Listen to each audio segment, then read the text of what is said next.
Hi friends, Telugu రాష్ట్రాల్లో గత 6 నెలలుగా ఎన్నికల హడావిడి నడుస్తూనే ఉంది. గత నవంబర్, డిసెంబర్ నెలలో తెలంగాణలో అసెంబ్లీ ఎన్నికలు జరిగాయి.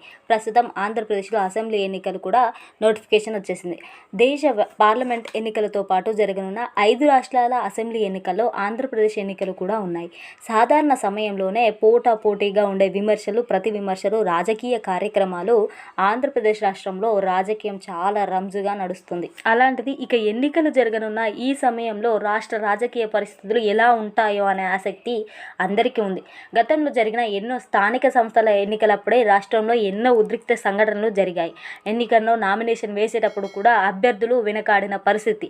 కాబట్టి ఇప్పుడు జరుగుతున్న అసెంబ్లీ ఎన్నికలు ఏ స్థాయిలో జరగబోతున్నాయో అనే ఉత్కంఠ ప్రజల్లో ఉంది. కాస్ట్, కరప్షన్, క్యాపిటల్ అనే ఈ 3 విషయాల చుట్టూ తిరిగే ఆంధ్రప్రదేశ్ రాజకీయం ఈ ఎన్నికల్లో ఏ మలుపు తీసుకోబోతుందో తెలియాలంటే ఫలితాలు వచ్చే వరకు వేచి చూడాల్సింది. అయితే రాష్ట్రం విడిపోయి 10 సంవత్సరాలు అవుతుంటే ఈ 10 సంవత్సరాలు 2 ప్రధాన పార్టీలు చెరో 5 ఏళ్ల పాటు పాలించాయి.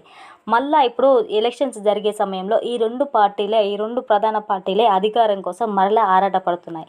అయితే ప్రజలకి కూడా ఎవరి పాలన ఎలా ఉంటుంది అనే స్పష్టమైన అభిప్రాయం మాత్రం ఇప్పటికే వచ్చేసింది. కాబట్టి ఇప్పుడు జరుగుతున్న ఈ ఎన్నికల్లో ఏ పార్టీకి ఎలాంటి అవకాశాలు ఉండబోతున్నాయి, అధికారం దక్కించుకోవడానికి ప్రతిపక్ష పార్టీలు గత 5 ఏళ్లుగా ఎలాంటి రాజకీయం చేశాయి, అధికారం నిలబెట్టుకోవడం కోసం అధికార పార్టీ ఎలాంటి ప్రజాకర్షక రాజకీయాలు చేసింది, ఆంధ్రప్రదేశ్లో ఉన్న రాజకీయ పార్టీల బలాబలాలు ఏంటి, ఆంధ్రప్రదేశ్ రాజకీయాల పట్ల రాష్ట్ర ప్రజల అభిప్రాయం ఏంటి అనే విషయాల గురించి స్పష్టంగా తెలియజేస్తాను. ఈ వీడియో అనేది చాలా ఇంట్రెస్టింగ్గా ఉండబోతుంది. లాస్ట్ వరకు స్కిప్ చేయకుండా చూడండి.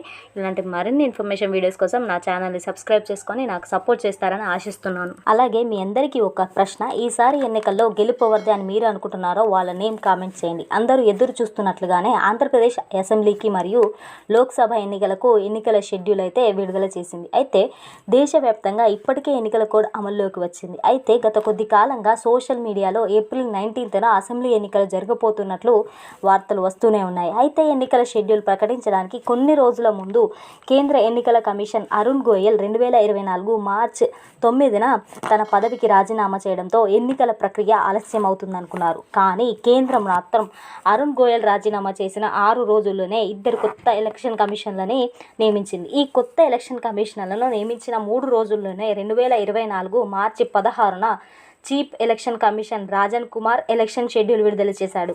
ప్రస్తుతం ఉన్న పార్లమెంటు సభ్యుల పదవీ కాలం 2024 జూన్ 16న ముగుస్తుంది. కాబట్టి జూన్ 16 కన్నా ముందే ఎన్నికల ప్రక్రియ పూర్తి చేయాల్సి ఉంటుంది. కాబట్టి దానికి తగ్గట్టుగానే కేంద్రం ఎన్నికల సంఘం షెడ్యూల్ విడుదల చేసింది. ఎలక్షన్ కమిషన్ ఆఫ్ ఇండియా విడుదల చేసిన షెడ్యూల్ ప్రకారం దేశంలో మొత్తం 7 విడతల్లో ఎన్నికలు జరుగుతాయి. 2024 ఏప్రిల్ 19న ఫస్ట్ ఫేజ్ ఎన్నికలు జరిగితే జూన్ 1న 7th ఫేజ్ ఎన్నికలు జరుగుతాయి. పార్లమెంట్ ఎన్నికలతో పాటు ఆంధ్రప్రదేశ్, అరుణాచల్ ప్రదేశ్, ఒరిస్సా, సిక్కిం రాష్ట్రాల్లో అసెంబ్లీ ఎన్నికలు జరుగుతున్నాయి. అయితే మన తెలుగు రాష్ట్రాల్లో మాత్రం మే 13న జరిగే 4th ఫేజ్ ఎన్నికలైతే జరుగుతాయి. తెలంగాణ రాష్ట్రంలో 17 పార్లమెంటు స్థానాలతో పాటు కంటోన్మెంట్ ఎమ్మెల్యే లాస్యానందిత మృతితో ఖాళీ అయిన స్థానానికి మరియు ఆంధ్రప్రదేశ్లో 25 పార్లమెంటు స్థానాలతో పాటు 175 అసెంబ్లీ స్థానాలకు ఎన్నికలైతే జరుగుతాయి. అంటే 2 రాష్ట్రాల్లో ఒకేసారి ఎన్నికలు జరుగుతాయి. మే 13న ఎన్నికలు జరిగితే జూన్ 4న ఓట్ల లెక్కింపు జరుగుతుంది. కాబట్టి ఎన్నికల కోడ్ మార్చి 16న వచ్చినా కూడా ఆంధ్రప్రదేశ్లో ఎన్నికల వాతావరణం మాత్రం 6 నెలల ముందుగానే వచ్చేసింది. ఇక తెలంగాణలో డిసెంబర్ 3న ఫలితాలు వెలువడి బీఆర్ఎస్ ప్రభుత్వం అధికారం కోల్పోయిన తర్వాత ఆంధ్రప్రదేశ్లో రాజకీయ సమీకరణాలు ఇంకా వేగంగా మారాయి.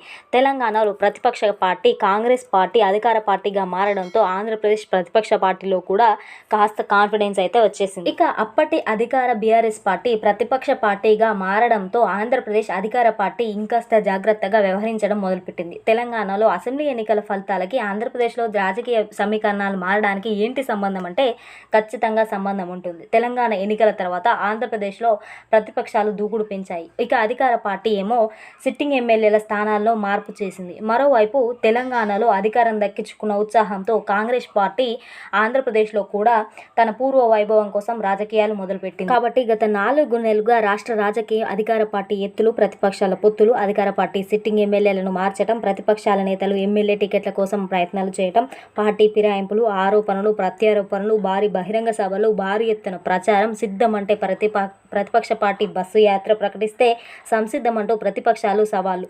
ఇలా రాష్ట్ర రాజకీయాల్లో ప్రస్తుతం హై వోల్టేజ్ సినిమా నడుస్తుంది. కాబట్టి రాష్ట్ర రాజకీయాన్ని ఒకసారి లోతుగా పరిశీలిస్తే ఏ పార్టీ ఏం చేసింది, ఏ పార్టీ ఏం చేయబోతుంది అనే విషయాలతో పాటు పార్టీ రాజకీయాల యొక్క ఎత్తుగడలు మనకు అర్థమవుతాయి. కాబట్టి ప్రస్తుతం ఆంధ్రప్రదేశ్లో ఉన్న పార్టీలను 2 విభాగాలుగా విభజించారు. ఒకటి ఎన్నికల్లో పోటీ చేసే కొన్ని సీట్లైనా గెలవాలి అనుకునే పార్టీలు, రెండవది ఎలాగైనా అధికారాన్ని దక్కించుకోవాలనుకునే పార్టీలు. అయితే కొన్ని సీట్లైనా గెలవాలి అనే పార్టీల్లో కాంగ్రెస్ పార్టీ ముందుంటుంది. ఆ తర్వాత సిపిఐ, సిపిఎం లాంటి పార్టీలు ఉంటాయి. ఇక అధికారం దక్కించుకోవాలి అనే పార్టీల్లో 4 ఉంటాయి. అవే YSR Congress party, Telugu Desam party, Janasena party. ఈ 4 పార్టీల్లో 3 పార్టీలు కలిసి ఒకే కూటమిగా బరిలో దిగుతుంటే వైఎస్ఆర్ కాంగ్రెస్ పార్టీ మాత్రం ఒంటరిగా పోటీ చేస్తుంది. కాబట్టి ముందుగా ఏ పార్టీ ఇంతవరకు ప్రభావం చూపించగలుగుతుందో అనే విషయాన్ని పరిశీలిస్తే ముందుగా కాంగ్రెస్ పార్టీ గురించి మాట్లాడుకుందాం. 1983 వరకు ఉమ్మడి ఆంధ్రప్రదేశ్ అనేది కాంగ్రెస్ పార్టీ యొక్క కంచుకోట అని చెప్పొచ్చు. కాంగ్రెస్ పార్టీ ఉమ్మడి ఆంధ్రప్రదేశ్ను 1983 వరకు ఎదురు లేకుండా పాలించింది. ఇక 1983లో స్వర్గీయ నందమూరి తారక రామారావు గారు స్థాపించిన టీడీపీ పార్టీ కాంగ్రెస్ పార్టీకి కళ్ళెం వేస్తే ఆ తర్వాత వైఎస్ఆర్ రాజశేఖర రెడ్డి గారి హయాంలో కాంగ్రెస్ పార్టీ తిరిగి తన పూర్వ వైభవాన్ని దక్కించుకుంది. కానీ 2009లో సంభవించిన వైఎస్ఆర్ రాజశేఖర రెడ్డి గారి మరణం ఆ పార్టీకి తీవ్ర నష్టాన్ని మిగిల్చింది. అది ఎంత పెద్ద నష్టం అంటే నాడు ఉమ్మడి రాష్ట్రంలో ఎంత బలంగా ఉండేది అంటే ఆంధ్ర, రాయలసీమల్లో ఉన్న 175 స్థానాల్లో దాదాపు 100 స్థానాలు బలంగా కాంగ్రెస్ పార్టీ గెలిచేది. కానీ నేడు కనీసం అసెంబ్లీలో ప్రాతినిధ్యం కోసం పోరాడాల్సిన పరిస్థితి ఏర్పడింది. రాష్ట్ర విభజన వల్ల ఆంధ్రప్రదేశ్ ప్రజల్లో ఏర్పడిన ఆగ్రహం మొత్తం కాంగ్రెస్ పార్టీ రాష్ట్రంలో మొత్తం తుడిచిపెట్టుకుపోయేలా చేసింది. అలాంటి పరిస్థితుల్లో 2014, 2019 ఎన్నికల్లో ఆ పార్టీ ఒక్క సీటు కూడా గెలవలేకపోయింది. అలాగే గత 10 సంవత్సరాలుగా కాంగ్రెస్ పార్టీకి సరైన నాయకుడు కూడా లేరు. అలాంటి పరిస్థితుల్లో గతంలోని కాంగ్రెస్ పార్టీ పూర్వవైభవం తెచ్చేందుకు రాష్ట్రాన్ని తనదైన పాలన నడిపించిన అన్ని వర్గాల ప్రజలను ఆకర్షించిన నాయకుడు వైఎస్ఆర్ రాజశేఖర రెడ్డి గారి కూతురు వైఎస్ఆర్ షర్మిలారెడ్డి గారికి రాష్ట్ర పార్టీ బాధ్యతలను ఇవ్వడం ద్వారా కాంగ్రెస్ పార్టీ తన ఉనికిని నిలుపుకునే ప్రయత్నాన్ని గట్టిగానే మొదలుపెట్టిందని చెప్పొచ్చు. అయితే ప్రస్తుతం ఉన్న పరిస్థితుల్లో షర్మిల గారు వైఎస్ఆర్ రాజశేఖర రెడ్డి కూతురు అన్నదానికన్నా ప్రస్తుత ముఖ్యమంత్రి వైఎస్ జగన్మోహన్ రెడ్డి గారి చెల్లెలు అంటేనే రాజకీయంగా ఎక్కువ ఆసక్తికరంగా ప్రాధాన్యత ఇస్తుంది.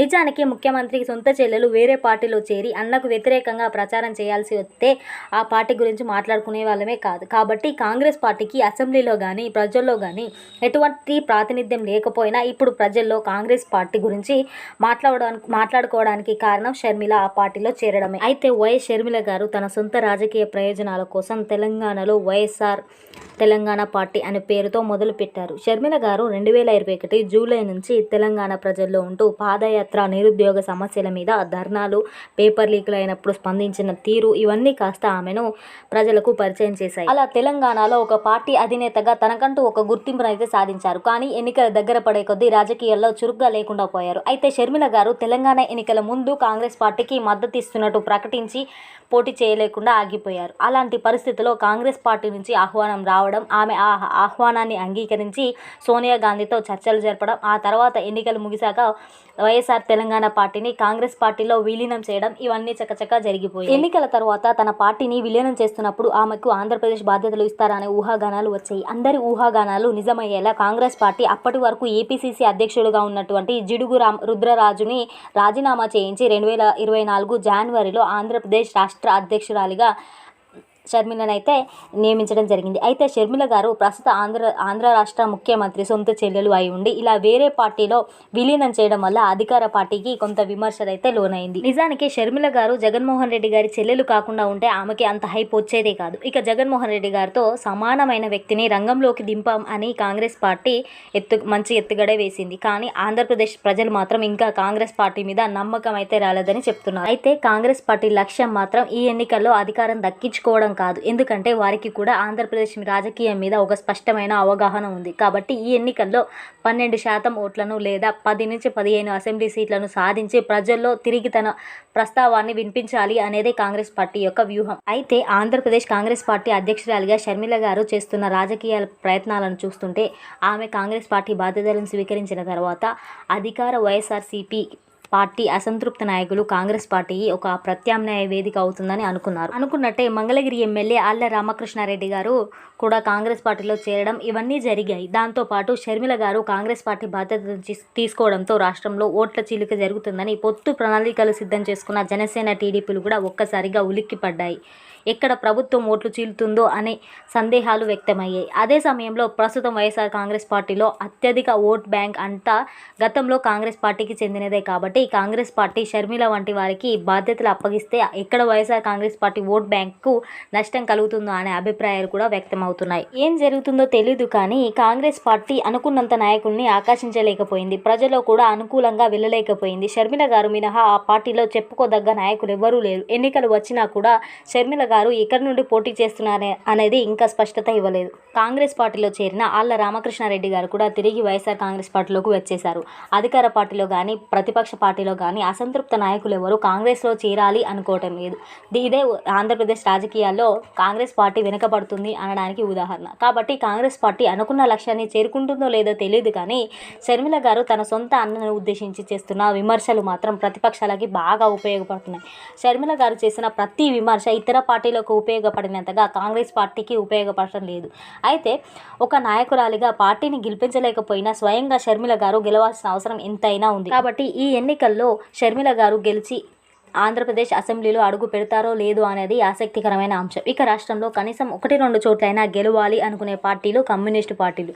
నిజానికి సిపిఐ, సిపిఎం ఈ 2 పార్టీలు తెలంగాణలో కాంగ్రెస్తో పొత్తు పెట్టుకొని ఒక స్థానం గెలవగలిగాయి. కానీ ఆంధ్రప్రదేశ్లో ప్రస్తుతం కాంగ్రెస్ పార్టీ బలంగా లేనప్పుడు పొత్తు పెట్టుకున్నా కూడా జరిగే లాభం మాత్రం శూన్యమే. 2019 ఎన్నికల్లో జనసేన పార్టీతో పొత్తు పెట్టుకొని కూడా ఒక్క స్థానాన్ని కూడా గెలవలేదు. అదేగాక గత కొన్ని సంవత్సరాలుగా ఆ పార్టీ ప్రజల్లో ఏమాత్రం గుర్తింపు సాధించలేదు. కమ్యూనిస్టు పార్టీలు అంటే పోరాడడం, ప్రశ్నించడం, ప్రజల్లో చైతన్యం నింపడం. కానీ ఆంధ్రప్రదేశ్లో గత కొన్ని సంవత్సరాలుగా కమ్యూనిస్టు పార్టీ పోరాటం చేసింది ఏదైనా ఉంది అంటే మాత్రం తక్కువ గుర్తొచ్చే పరిస్థితి అయితే లేదు. కాబట్టి ప్రజల్లో ఉనికిని కమ్యూనిస్టులు దాదాపు కోల్పోయారనేది మాత్రం స్పష్టంగా అర్థమవుతుంది. ఈ పార్టీలతో పాటు మాజీ సిబిఐ జేడీ లక్ష్మీనారాయణరావు గారు కూడా సొంతంగా జై భారత్ నేషన్ అనే పేరుతో ఒక కొత్త పార్టీని స్థాపించారు.